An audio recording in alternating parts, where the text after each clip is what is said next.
Hey guys, welcome. Come on over and subscribe. I hope you guys enjoyed this process of the side profile painting video that I almost gave up on today.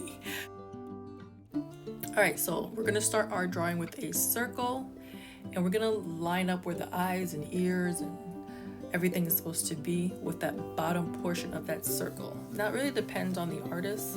You can use as low as the bottom of that circle as you need, and as high as you need as well. It's really all up to you and your style of drawing. This is basically how I draw it, so I can map out where everything is supposed to go.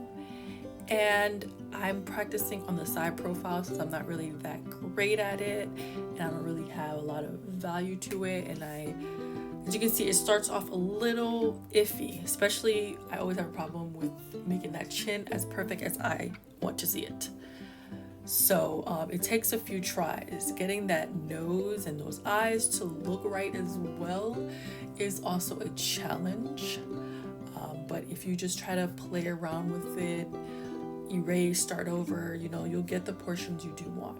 And in particular, what I also struggle with is braids. So I'm practicing putting in braids today as well and painting it. Because usually braids is a daunting task to paint. But since I'm better at painting now, maybe it should be better and have a better turnout than before.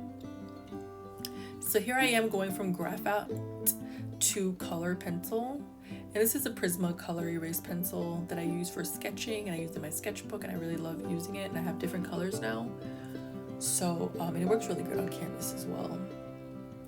And I always like sketching before I start painting.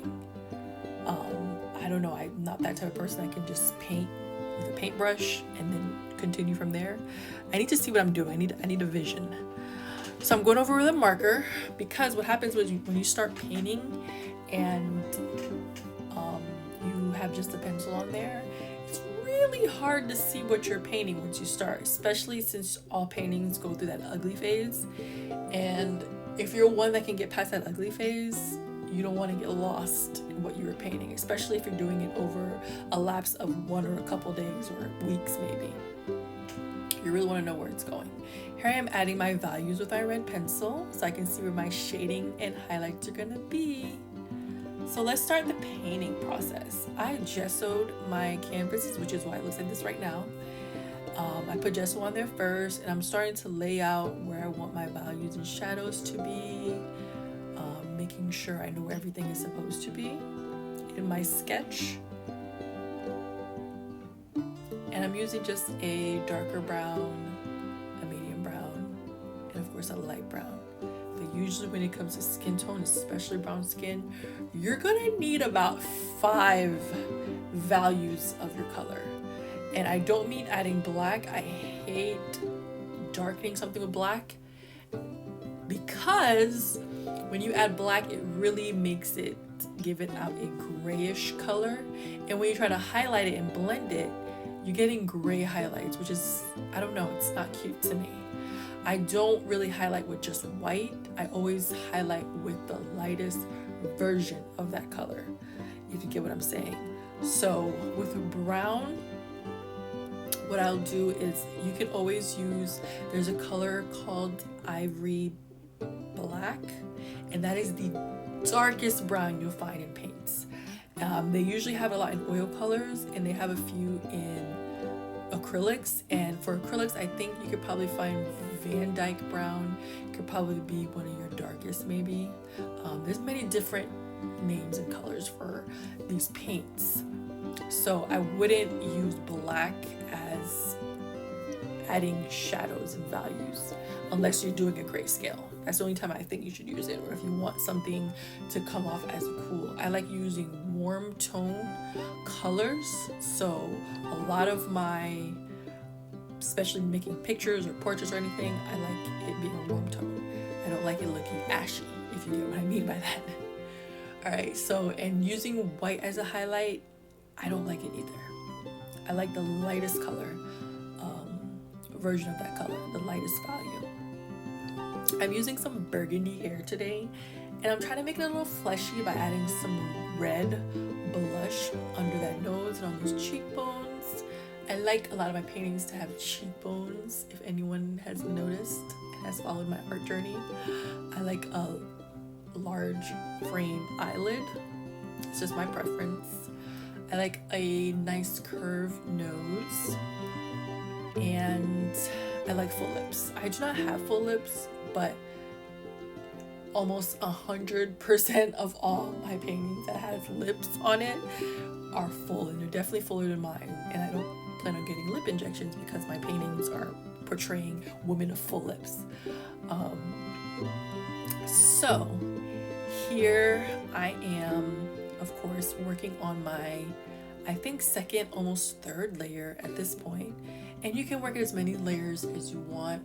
It's a painting. You want it to look as best as you can. So I usually put highlights under the eyebrow, under the eye, on this, to the right of the, or to the left of the nose. Those are usually all where the light hits the most. The center of that forehead, the center of that chin, right above that line above the lips, the tip of that nose, the nostrils on that nose, the chin side, that edge of the chin usually has a highlight. The center of that neck has a highlight. I have very defined collarbones that I put in my paintings. I don't even have them defined myself. I don't know why I make them so deep and defined. It's a habit, I guess. And I usually make sure I highlight that collarbone. So for some reason, so you can know that there's a neck and a chest there, apparently. And as I was painting this, I was getting really, really frustrated with how it was turning out. I don't know if I just didn't like the mixture of the colors. The highlights were like, everything was just disappearing to me and just getting muddy. Even when it dried, I just felt like it was muddy. I'm like, ugh, the brown isn't browning. The highlight isn't highlighting. So what I do is, once I start getting lost in the sauce, I take out my black and outline where everything was drawn, so I know where everything is going. And I usually don't want this to be in the final portion of that painting. When you know your paint hasn't dried, you start seeing what's under the paint, especially when you use black. So that's when you're like, okay, I need to let this layer dry before I continue. So while that's drying, I went ahead and put in my yellow background and then started over again with putting in the face. I'm like, this is layer 4, I believe, at this point. And I'm kind of like, it's coming out, but it's not really what I don't know, I just get nitpicky about the painting. And I always make sure that side of that nose, when you're doing a side profile, you'll have a shadow there. Usually most of the time there's a shadow there. That cheekbone, shadow. Right where if something's about to touch another object, there's a shadow in between those two objects. The braid is touching the face, or is covering the face. There's a portion of that face. That means that there's a shadow in between that face and that braid. That neck, from right under that jawline to the crease of that neck is a shadow. And then the shadow slowly disappears as you go down the neck, but it comes back up once you have like a collarbone. But if you play around with paint, you will tend to learn your paint to know how to achieve that look that you're looking for. And now at this point, I'm kind of liking how this has turned out. The nose isn't what I had in mind for before, but it's acceptable, it's doable. And of course, I like doing edges on my paintings, and I don't really have edges that I do myself on my own head, but it's really cute on a painting. And I went ahead and put in the braids. Even though I went ahead and sketched them out, I still didn't follow that sketch.